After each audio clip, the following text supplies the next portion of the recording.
ఇప్పుడు మన ఇంట్లోనైనా మనకు ఆర్థిక సమస్యలు ఉంటే కుటుంబం మీద మనం ఫోకస్ చేయలేం. పిల్లల అంతే కదా. కండిషన్స్, భార్య కండిషన్ చూడలేం మనం. ముందు సంపాదిస్తేస్తేనే కదా వాళ్ళని చూడగలిగేది. అంతే కదా. ఆ స్ట్రగుల్లో ఉంటే నష్టపోతున్నది పిల్లలు. ఆ స్ట్రగుల్ లేని ఒక పీస్ఫుల్ అట్మాస్ఫియర్.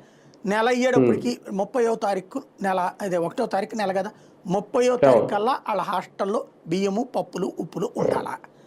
అది గవర్నమెంట్ వెహికల్ పెట్టి వేసేవయ్యా. వాళ్ళు వెళ్ళి పాపం రేషన్ షాప్ వెళ్ళి తెచ్చుకోవడం ఏంది, వేసేయాలా. 25కి వేసి నష్టం ఏమైనా ఉందా? ఫిక్స్డ్ డేట్ పెట్టుకో 25 కల్లా. అట్లాగే వాళ్ళకి కావాల్సినటువంటి కాస్మోటిక్స్ డబ్బులు 15 రోజుల ముందే హ్యాపీ కదా. అప్పుడు ఇట్లాగ వేసేస్తే వాళ్ళకి పూర్తిగా దాని మీదనే కాన్సన్ట్రేట్ చేస్తారు ఆ వార్డెన్స్.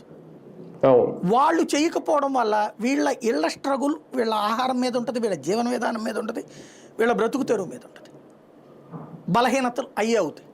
ఇంకోటి, ఎవ్రీ మంత్ మెడికల్ చెకప్ చేయించాలి వాళ్ళకి. మెడికల్ ఫైల్ దగ్గర ఉండేటట్టు చూసుకోవాలి. అప్పుడు ఏదైనా ప్రాబ్లం వస్తే చూసుకునేటట్టు ఉంటుంది. సైకలాజికల్గా ఒకటి సైకియాట్రిస్ట్ని ప్రతి నెల ఉండేటట్టు చూడాలి. ఇది కోర్టులు గతంలోనే హైకోర్టు ఈ కార్పొరేట్ కళాశాలల మరణాల తర్వాత కార్పొరేట్ కళాశాలలకు ఆదేశాలు ఇచ్చింది. గవర్నమెంట్ వాళ్ళకి అక్కర్లేదు అనుకుంది, వాళ్ళే చేస్తారు కదా. ఎవడు ఇనిషియేటివ్ తీసుకుంటున్నాడు నిజంగా చెప్పాలంటే? ఏమైనా ఉందా ఏ ప్రభుత్వం తరపున అన్నట్లాగా? అవి అసలు ఆలోచిస్తున్నారు సాంఘిక సంక్షేమ శాఖకు సంబంధించినటువంటి మంత్రులు కానీ వాళ్ళు కానీ?